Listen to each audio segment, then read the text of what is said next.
जय श्री राम।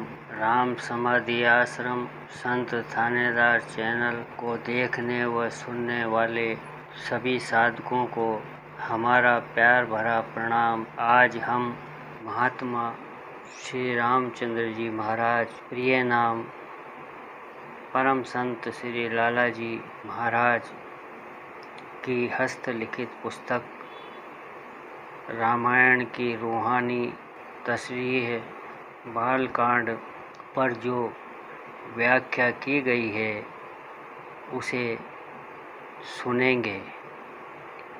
परम पूज्य लाला जी महाराज ने जन साधारण तक इस कृति को पहुंचाया व भटकते हुए मानस मन को एक नई व सरल विधि द्वारा ईश्वर प्राप्ति का रास्ता दिखाया।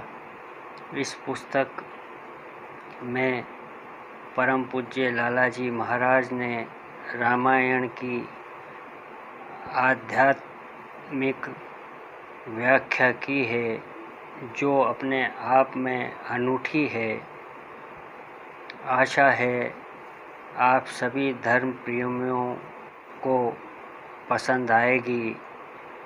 महात्मा श्री रामचंद्र जी महाराज प्रिय नाम परम पूज्य श्री लाला जी महाराज की ये पावन कृति उन्हीं के कर कमलों में सविनय समर्पित है। बालकांड के मुतल्लिक रूहानी तशरीह पहला हिस्सा 14वें से 16वें प्रकरण तक। शिव संस्कृत मादा सही सोने से निकला है, यानी सुषुप्ति की अवस्था। चूँकि गहरी नींद और तमोगुणी है, इसलिए जीव की दृष्टि से उसका अभिमानी शिव कहलाता है।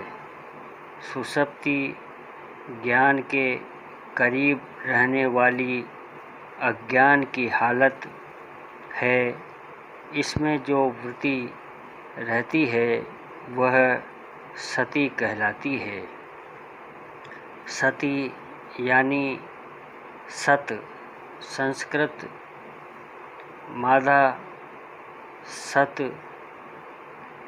एक हया और दूसरा नेक और अच्छी बीबी।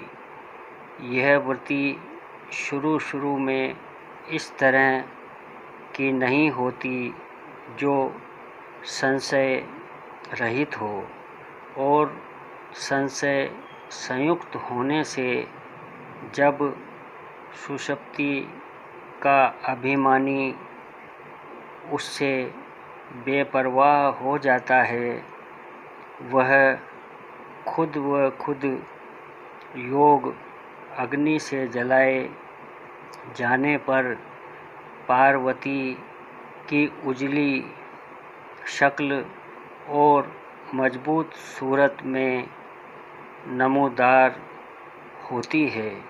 सती में जो कमजोरी रहती है वह तब्दीली से गुजरने पर जाया होकर मजबूत कुव्वत इरादी की शक्ल में जहर करती है, और तब शिव उसको अंगीकार करके उसको भक्ति भाव का पात्र बना देते हैं और भक्ति रूपी राम की कथा उसको सुनाते हैं।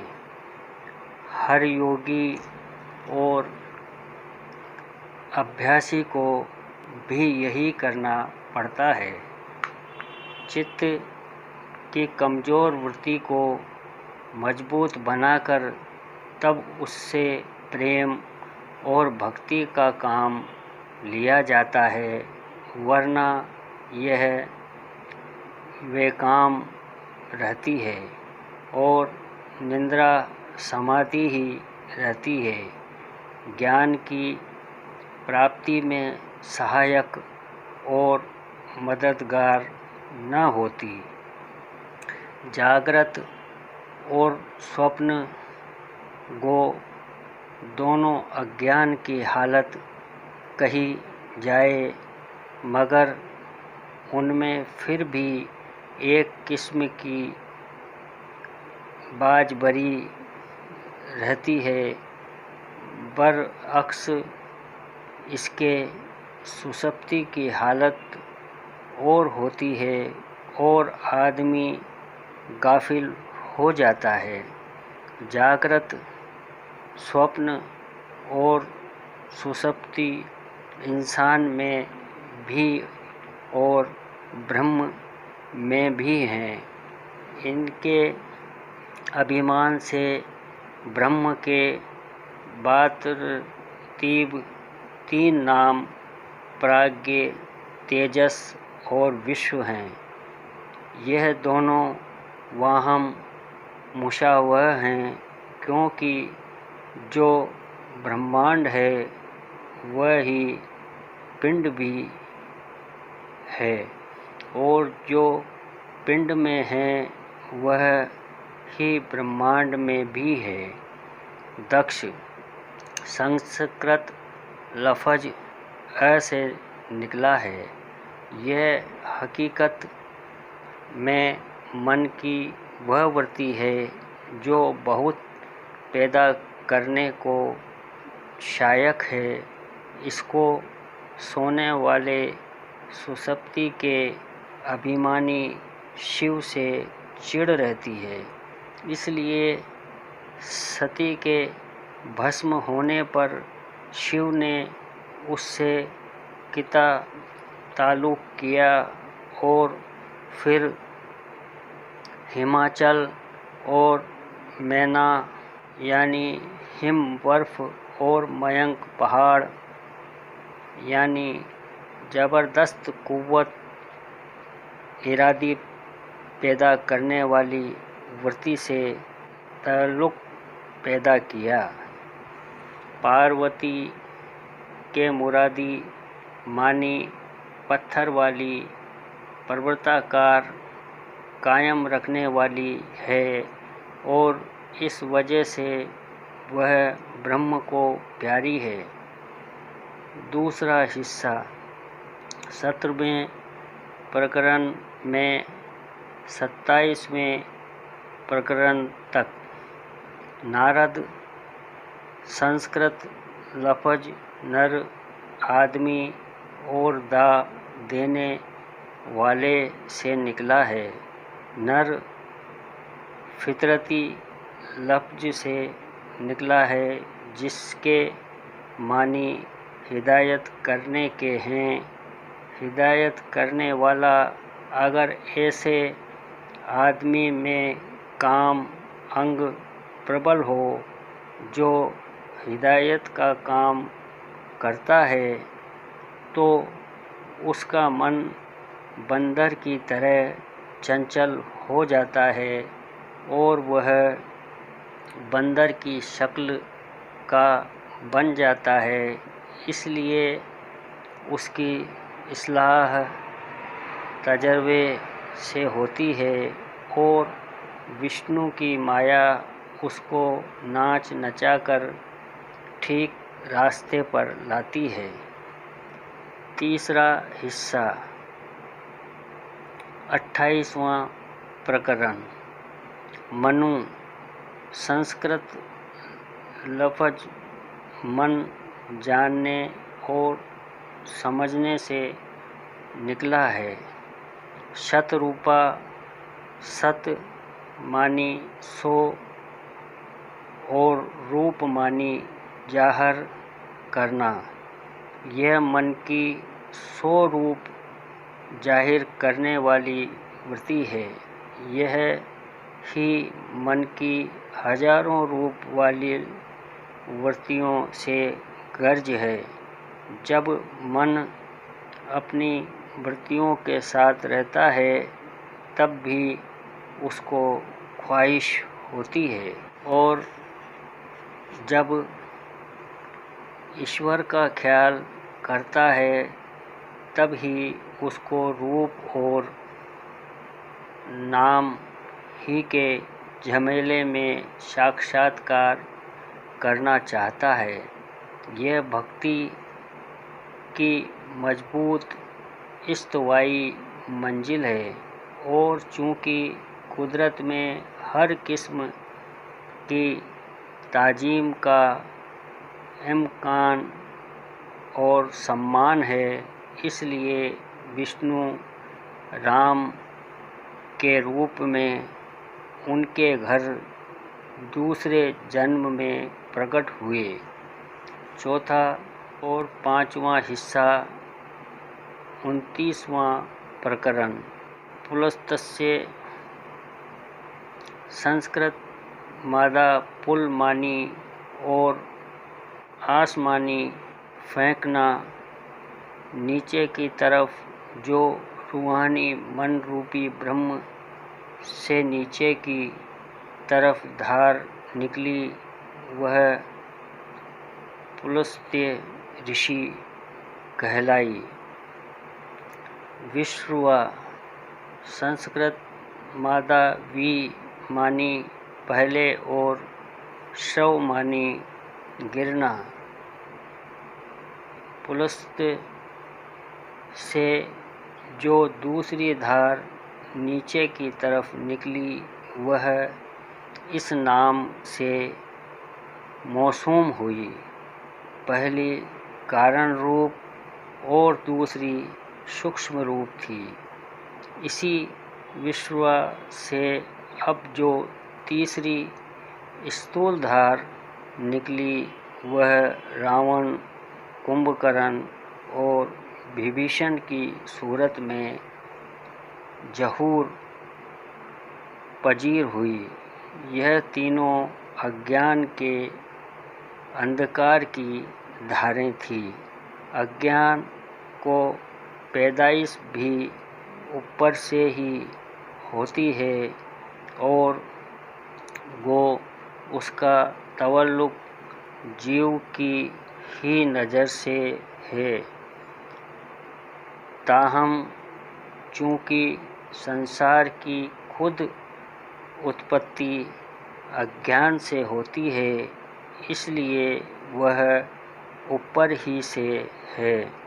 अज्ञान की धार की तीन सूरतें होती हैं, राजसिक, तामसिक, सात्विक।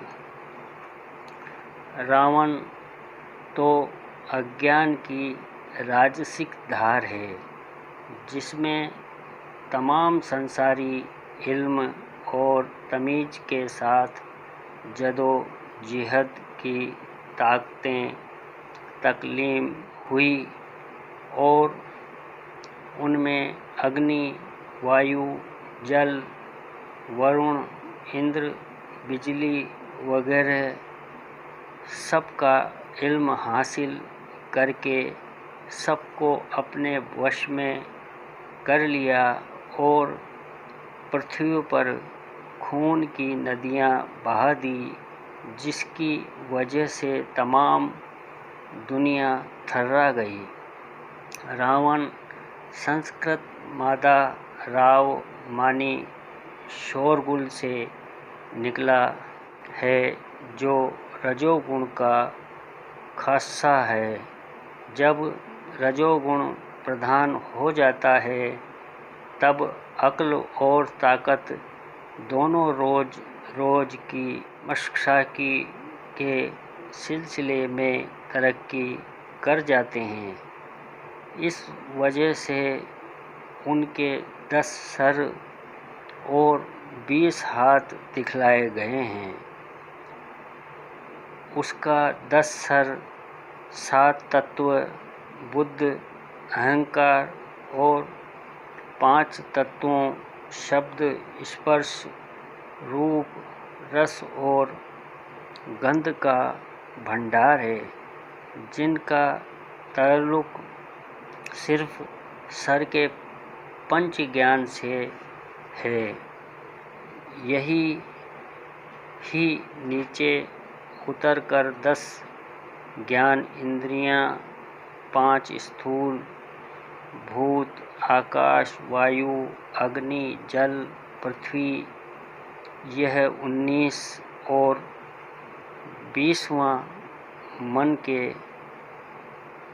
रूप में प्रकाश करते हैं और वह इनका बल अपनी 20 भुजाओं में पाकर जगत को वश में कर लेता है। दुनियावी अकल के साथ साथ जद्दोजहद करते रहना और शोर मचाना ये रजोगुण का खासा है। कुंभकर्ण तमोगुणी अज्ञान का रूप है जो 6 महीने सोता है और एक दिन की बेदारी में गोश्त और शराब का भक्षण करता है।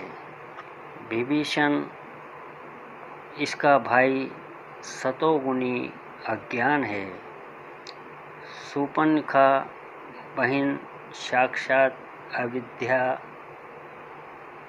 का रूप है जो वन में रहकर उसको जासूसी का फर्ज अदा करती है। यह सब धर्म के विरोधी हैं। लंका ख्वा सोने की लंका संस्कृत मादा लक मानी हासिल करना, नम बढ़ाना अज्ञान का स्थल है। हासिल करके बढ़ते रहना यही अज्ञान का खासा है। ज्ञान में कहीं भी कमो और वेशी नहीं है। इस लंका को विश्वकर्मा ने बनाया है। विश्वकर्मा विश्व और कर्म से मुश्ताक हुआ है। यह ही अज्ञान की ऊंची अवस्था है जो जीव की नज़र से ब्रह्मा के एक पुत्र से मुतल्लिक है। विश्व कहते हैं जगत को और कर्म कहते हैं फैल को। यह ब्रह्मांडी मन की कार्य जगत में लीला है। कुबेर विश्वरा का पुत्र संस्कृत लफ्ज कुमानी बुरा और बेर मानी जिस्म से निकला है। यह जिस्म परस्त की भद्दी मिसाल है जिसको दुनिया की दौलत प्यारी है और वह बगैर पर के आसमान पर ही उड़ना चाहता है। पुष्पक विमान का भी मुजीद यही है जो पुष्प मानी फूल की तरह हल्का था।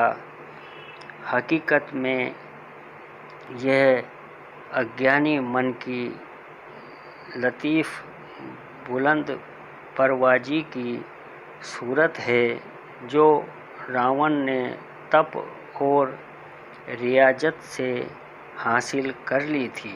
मंदोदरी रावण रूपी राजसिक अज्ञान की शक्ति है।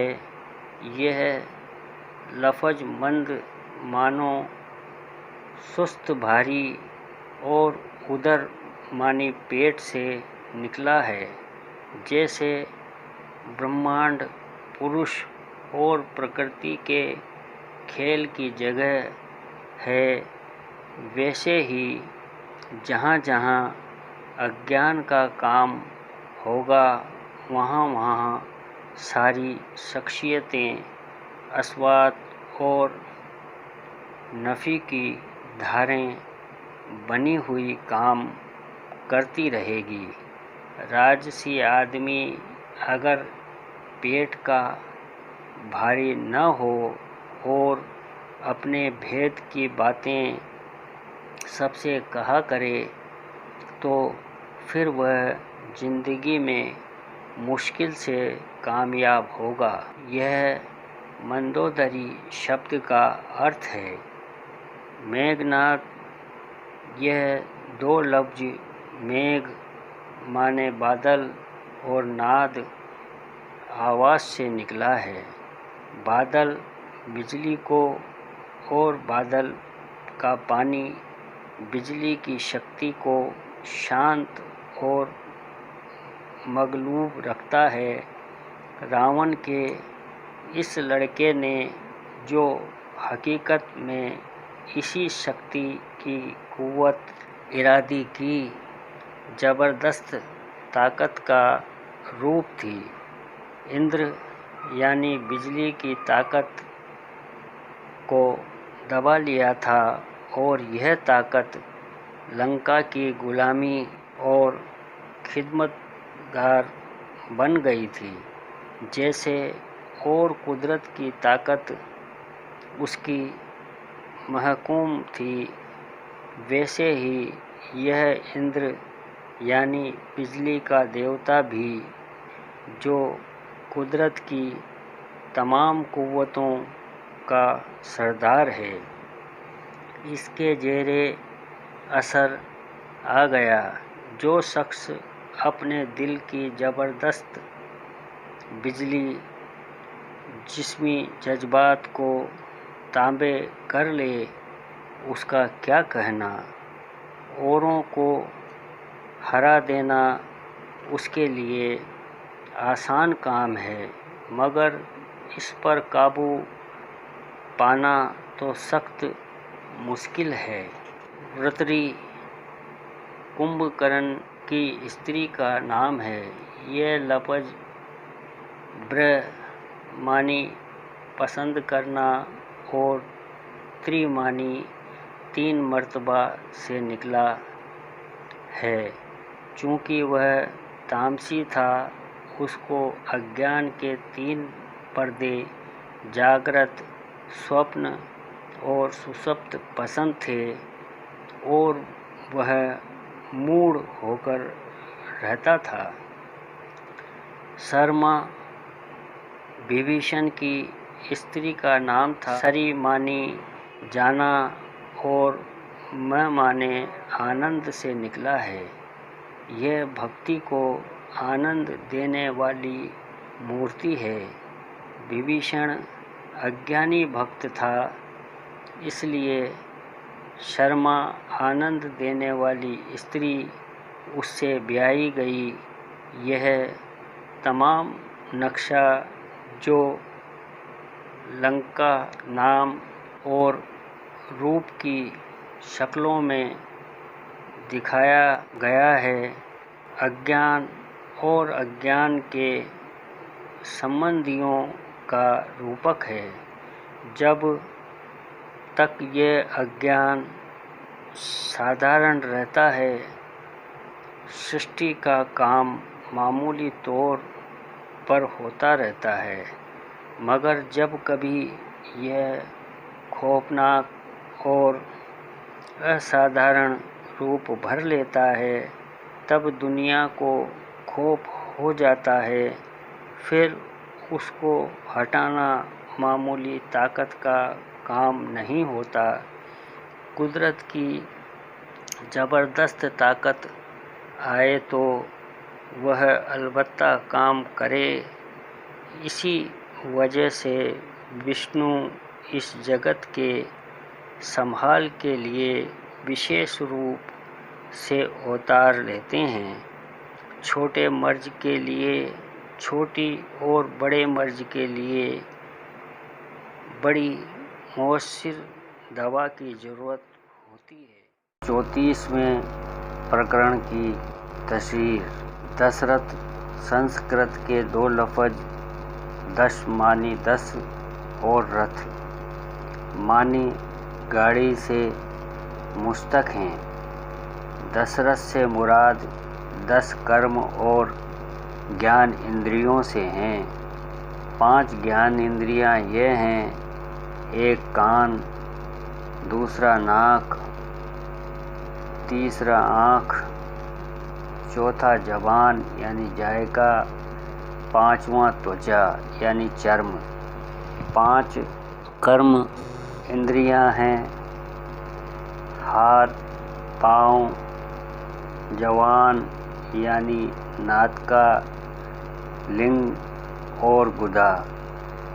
इनको मजमूई हालत जिस्म है।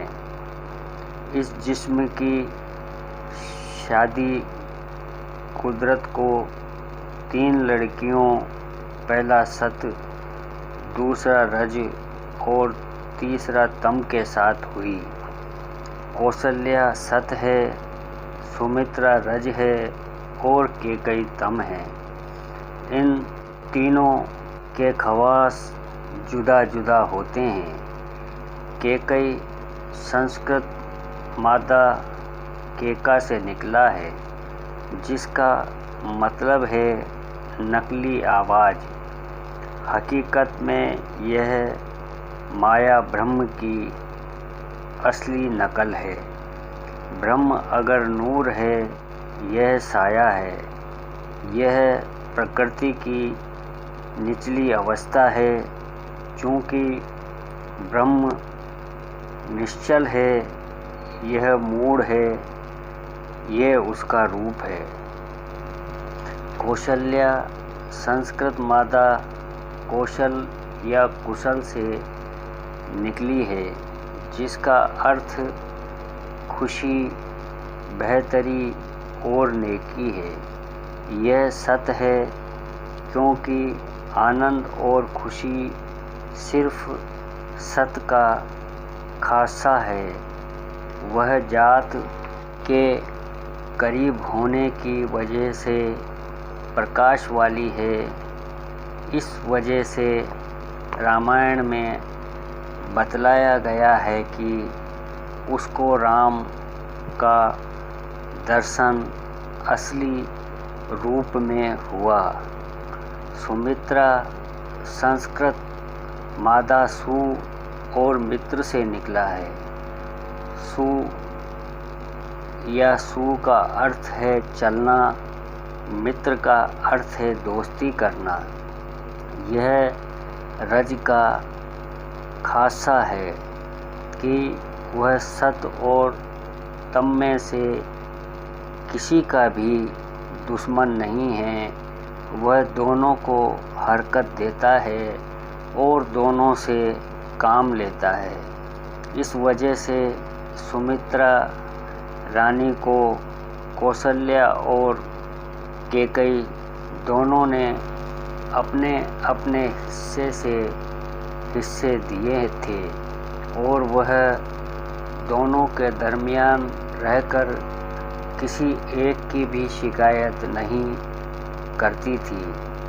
बरअक्स इसके कौशल्या और कैकेयी के दरमियान सोतिया डहा रहता था, मगर सुमित्रा इस हसद से खाली थी। कौशल्या यानी दशरथ रूपी जिस्म के सतोगुण से प्रकाश वाले राम निकले और दशरथ रूपी जिस्म के तमोगुणी भाव से निश्चल रूपी भक्ति वाले भरत पैदा हुए और सुमित्रा से 2 ताकतें लक्ष्मण और शत्रुघ्न की सूरत में प्रकट हो गईं। लक्ष्मण तो राम के साथी ठहरे और शत्रुघ्न भरत के परोपकारी बने। हिंदू फ़िलसफ़ा के माहिर जानते हैं कि सत और तम दोनों त्रय शक्ति से खाली है। त्रिया शक्ति रजोगुण में रहती है। इस वजह से रजोगुण के 2 हिस्से पैदा होकर एक सत के साथ रहकर उसको हरकत देता है और दूसरा तम के साथ रहकर उसको मुतहरिक करता रहता है। यह सबब है कि कौशल्या और कैकेयी के एक एक पुत्र हुए और सुमित्रा के 2 और वह उनके संग रहते थे। राम संस्कृत मादा रम से निकला है, जिसके मानी है खेल करना। यह मन है और मन का रूप है।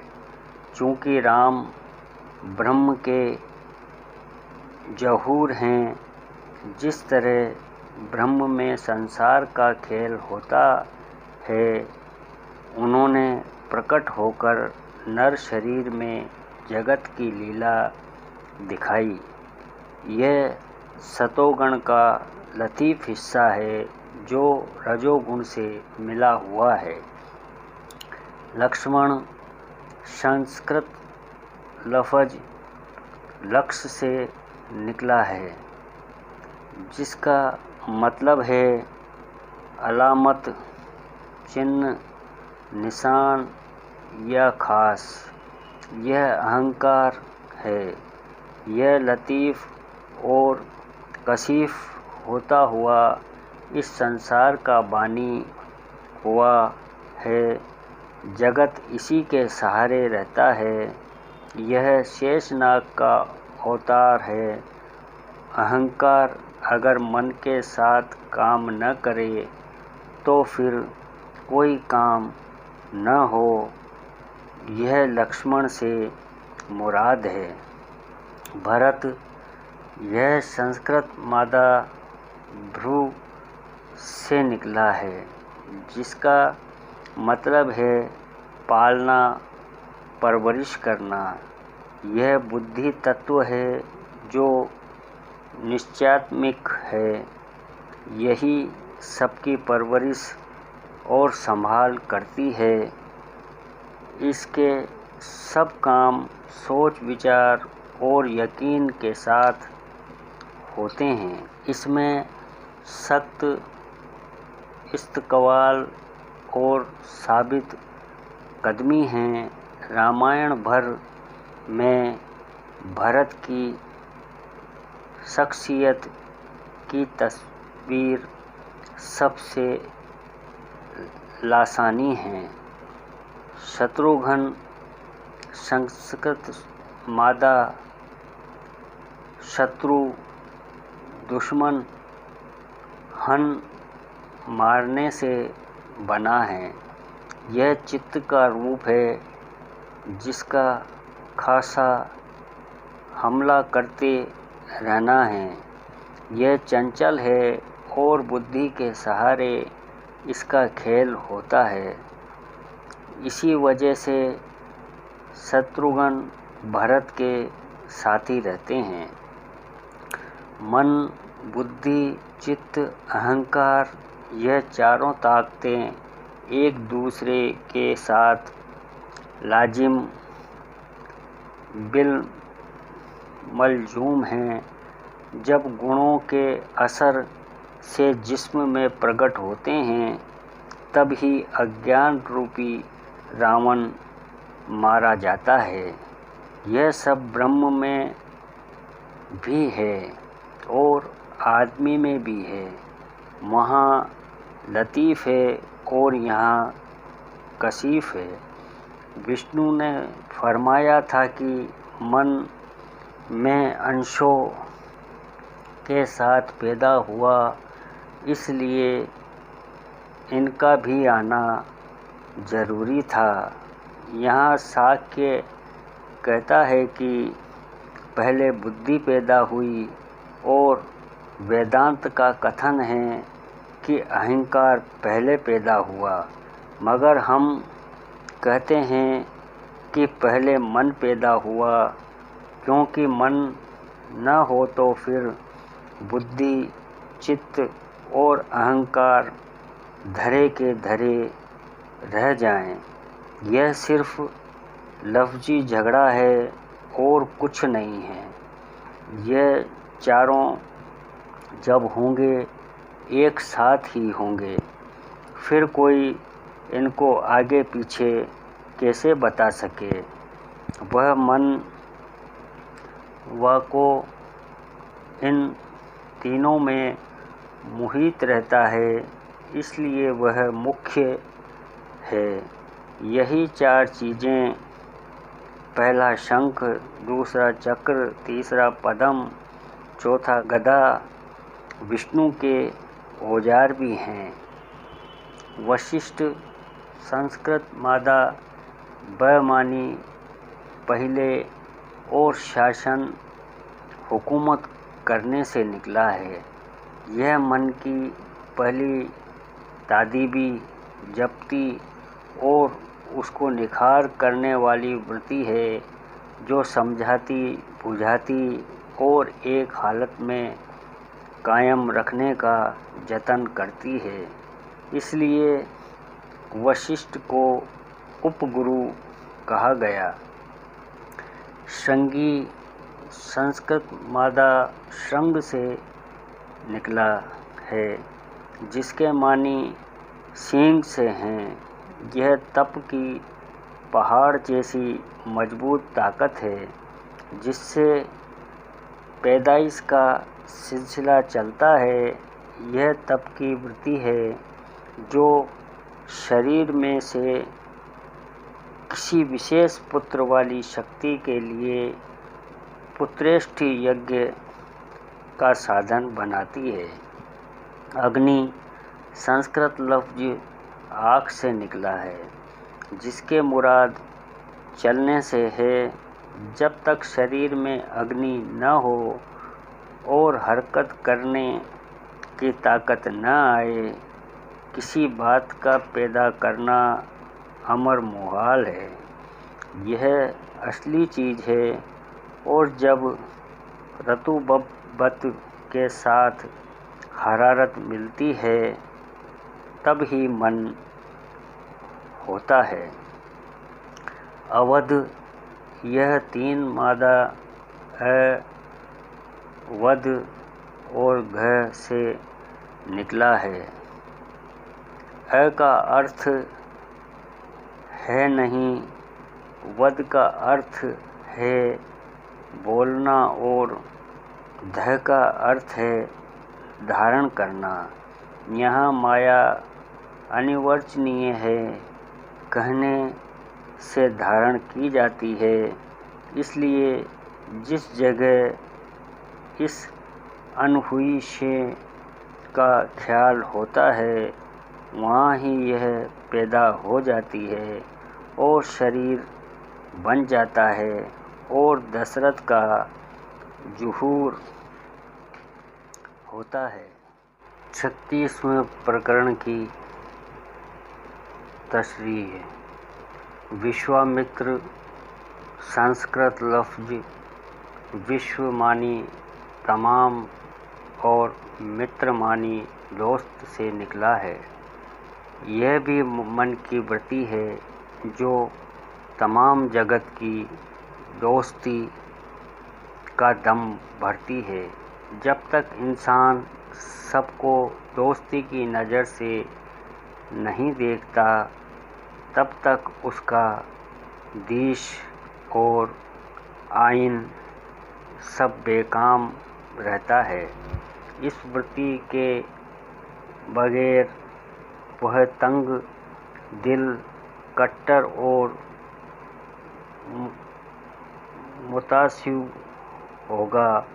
अज्ञान का हलाक करना और दरकनार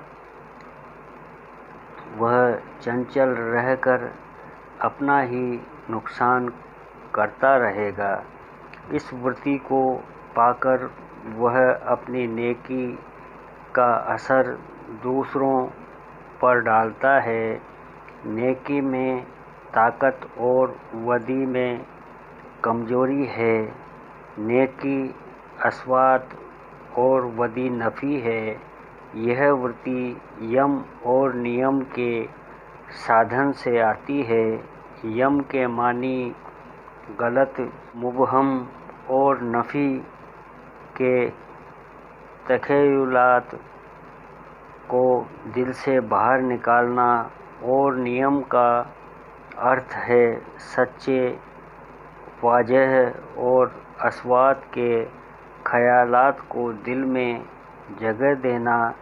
यह विश्वामित्र वृत्ति भी उपगुरु कहलाती है, और वह जब तक राम रूपी मन के विशेष हिस्से की मदद नहीं पाती, तब तक उसका यज्ञ यानी मन में ध्यान करके खास ताकत हासिल करने का काम भी पूरा नहीं होता, और न वह हद तकमील को पहुंचाता है।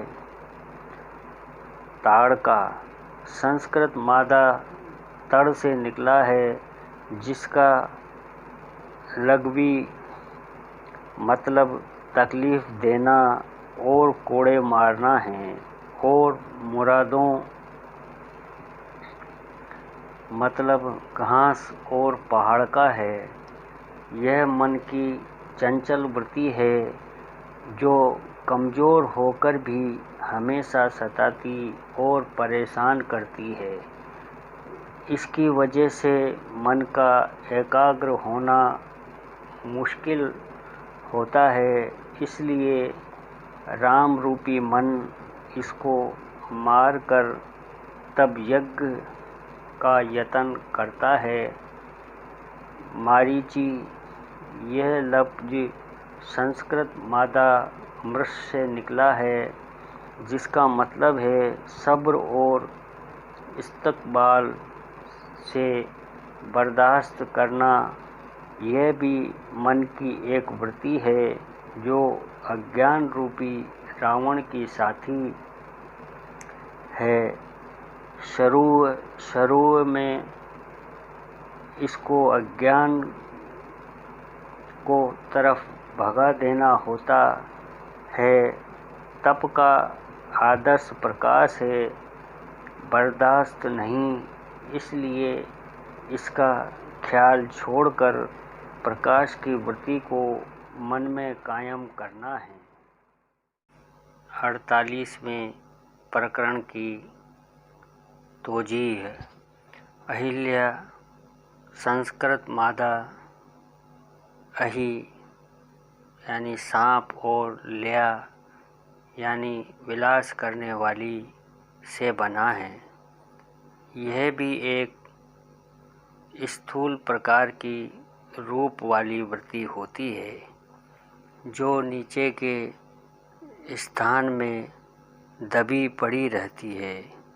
जब मन तप करने पर आता है, तब उसके ताल्लुक से यह जाग उठती है और सुषुप्ना नाड़ी की राह से तीसरे तिल या शिव नेत्र के मुकाम पर जाकर कमल की तरह अपने मुंह को खोल देती है। उसका नाम योग की इस्लाह में कुंडलिनी है, क्योंकि यह कुंडली मारे हुए पड़ी रहती है। यह तामसी है और सात्विक धर्म में दुर्गा का रूप समझकर पूजी जाती है। चूँकि यह बेहिस होती है, मन की तवज्जो की धार से इसको बेदार किया जाता है। यह इस मन के जगाए हुए बगैर शिवनेत्र के स्थान पर खुलना मुश्किल होता है। आगे चलकर शिव धनुष को तोड़ता है, इसलिए इसका जागना भी असर लाजमी है। 34वें प्रकरण से लेकर 48वें प्रकरण तक की तोजीह दशरथ वाले शरीर राम रूपी ब्रह्म मन अपने अपने अंशों बुद्धि रूपी भरत, चित्त रूपी शत्रुघ्न और अहंकार रूपी लक्ष्मण को साथ लिए हुए तीन गुण सत, रज और तम सिलसिले में प्रकट हुए। कौशल्या सत, सुमित्रा रज और कैकेयी तम थी। इस मन की अनेक वृत्तियाँ होती हैं। यम और नियम रूपी तादीबी मरहलों से गुजरता हुआ इस मन ने सिर्फ खास वृत्तियों को धारण किया है। पहली वृत्ति वशिष्ठ रूपी जब्त को ताकत थी। वशिष्ठ लफ्ज़ शासन हुकूमत से निकला है। यह बिल्कुल इब्तदाई वृत्ति है जिसके सहारे राम उठने बैठने, बोलने चालने और मामूली तौर पर समझने बूझने के काबिल हुए। फिर उन्होंने विश्वामित्र रूपी दूसरी वृत्ति को कबूल करके अपने आप को नेक और धर्मात्मा बनाए और ब्रह्मचारी होकर ब्रह्म यानी नेकी में चर्या करने लगे।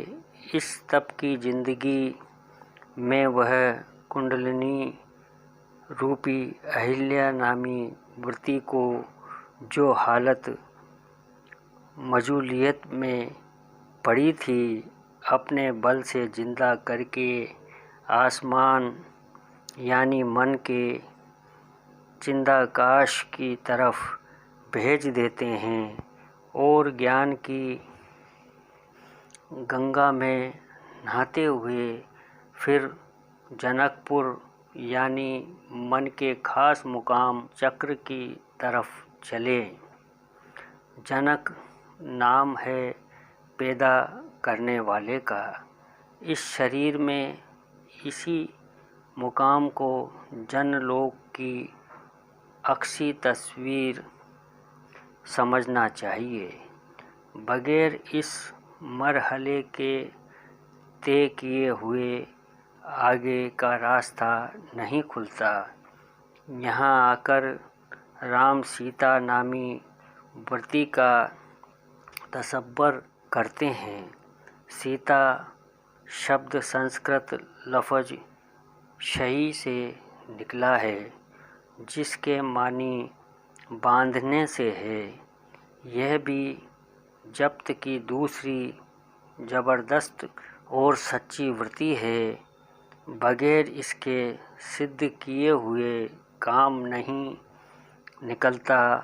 इसी 10 वाड़ वृत्ति से रावण रूपी पहाड़ को बांधकर तब उसको मजबूत किया जाता है।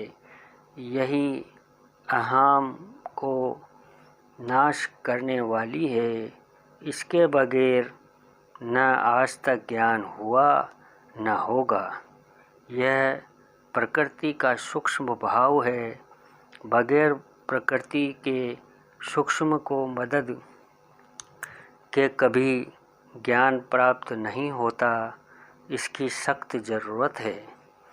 जनक कहते हैं पैदा करने वाले का मन जो विदेह यानी जिस्म में रहता हुआ भी जिस्म वाला नहीं है। यूँ तो वह जनलोक का मुवक्किल और अधिष्ठाता है। यहाँ नर शरीर में उसका अक्स रहता है और उसी से सीता या जानकी रूपी वृत्ति पैदा होकर राम रूपी ब्रह्म यानी मन से मिलती है। सीता उस लकीर को कहते हैं जो हल जोतने से खेत में बनती है। यह वृत्ति सोच और विचार से हाथ आती है। इससे मिलने के पहले शतानंद वगैरह हजारों सुख को वृत्तियाँ इस मन से मिलती हैं।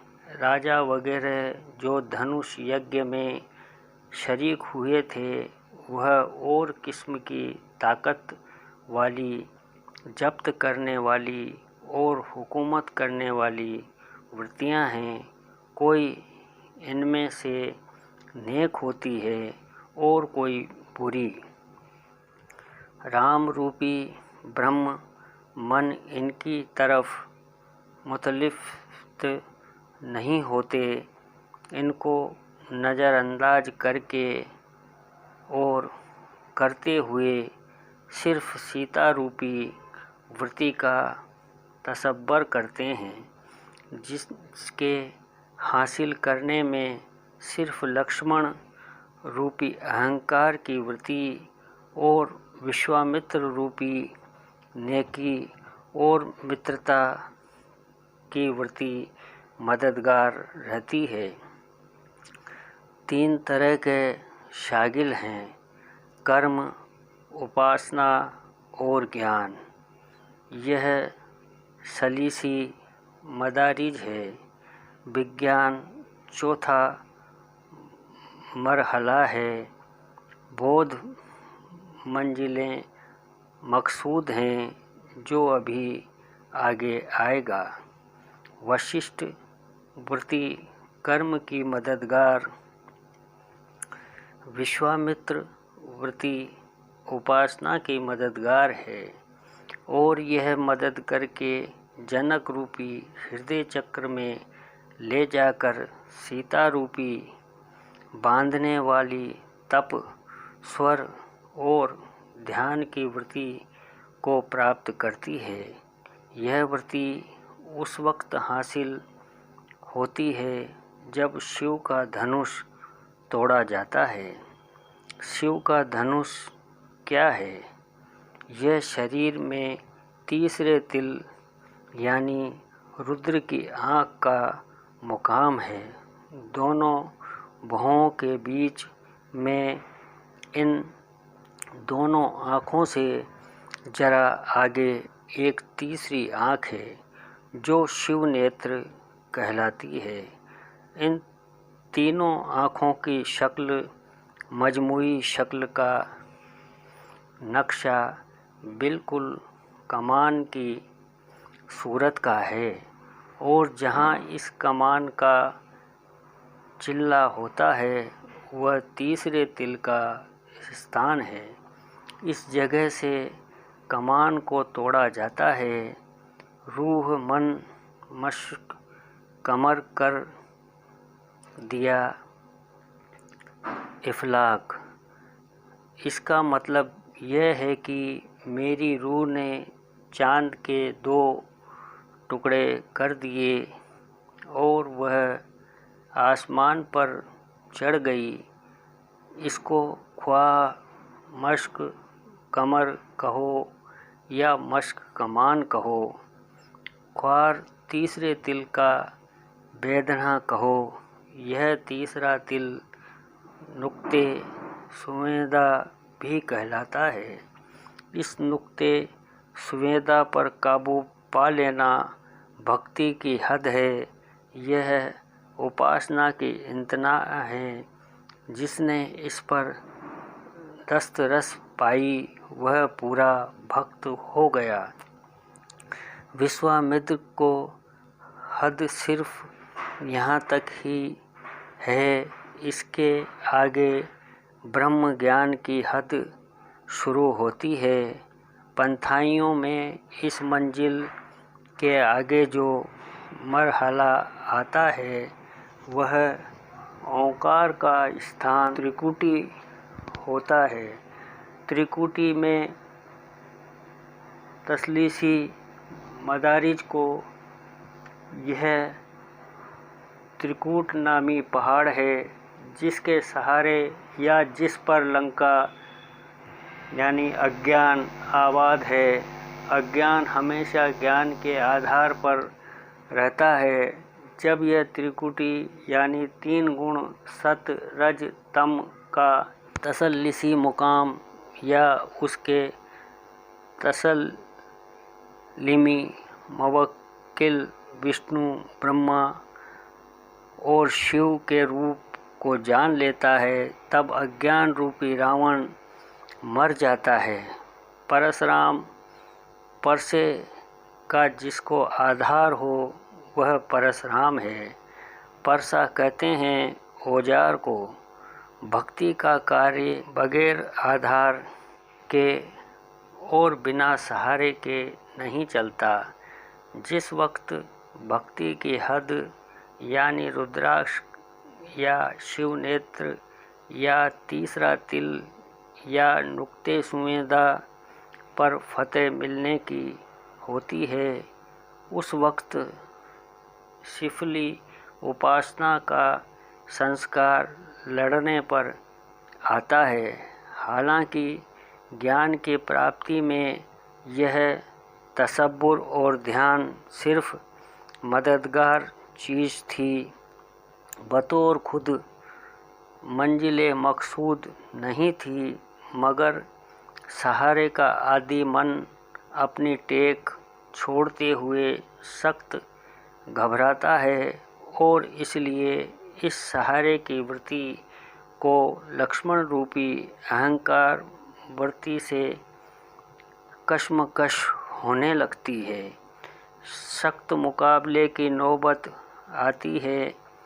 आखिर राम रूपी ब्रह्म मन जब उसको समझा बुझाकर और अपना रूप दिखाकर ठंडा कर देता है, तब वह अलग अलग हो जाती है और फिर यहाँ से ज्ञान के मरहला की शुरुआत होती है।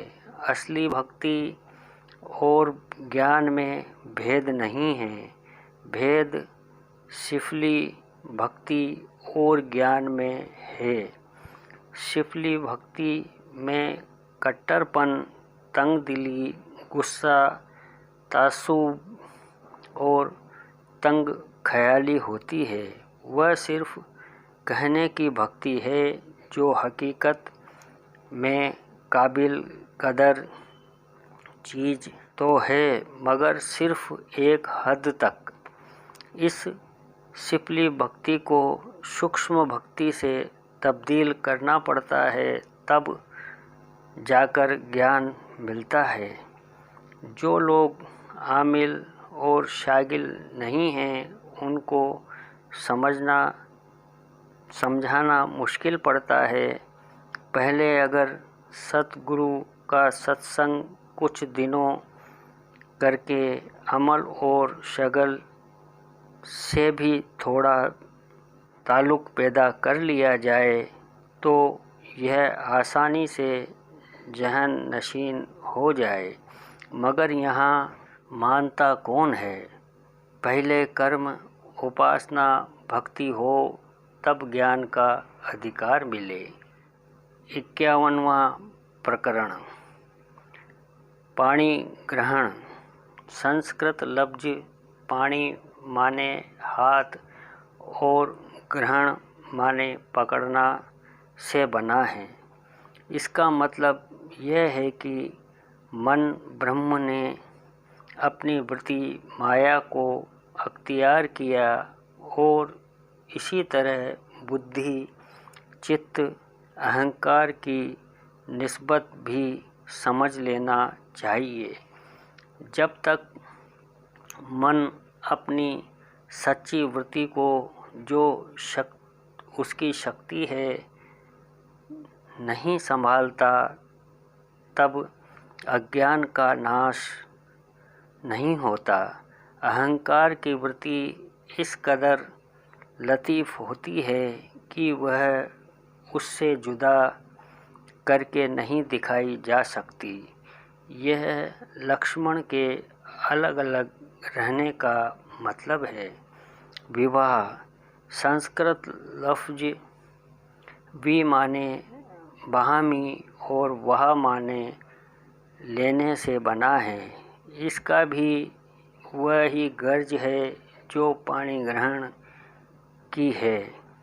यज्ञ हवन, यज्ञ पूजा हवन हो मानी जमीन में सुराग बनाकर आग को प्रवेश करके आहुति देना। विश्वामित्र के रुखसत होने का मतलब यह है कि अभी तक नेकी और मित्रता को अहमियत दी जा रही थी, अब उसका स्थूल रूप तो जाता रहा, सूक्ष्म रूप से उसका संस्कार दिल में कायम हो गया। 5 बजे। इस गर्ज 5 किस्म के अहनद शब्द यानी अंदरूनी आवाज़ से है। आरती ध्यान शक्ति की मनसूनी और ख्याली रोशनी में रूप का साक्षात्कार करना है। इस बालकांड में ब्रह्म मन की इस्तदाई लीलाओं का वृत्तियों की, मस्या की और जुहूर की सूरत में बयान किया गया है। इस मरहले में सिर्फ इसी कदर बयान करने की ज़रूरत है क्योंकि वह दशरथ रूपी जिस्म में पूरी तरह से रहकर उसी का खेल खेलता है। ओम शम। बंधुवर, अगर आपको ये वीडियो और प्रयास अच्छा लगा हो तो हमारे YouTube चैनल राम समाधि आश्रम संत थानेदार को सब्सक्राइब करते हुए लाइक करने की कृपा करें, अधिक से अधिक शेयर करें और एक विनम्र निवेदन है कि आध्यात्मिक लाभ हेतु वीडियो को पूरा सुना करें। कमेंट करके हमें ये अवश्य बताएं कि ये वीडियो आपको कैसा लगा। धन्यवाद।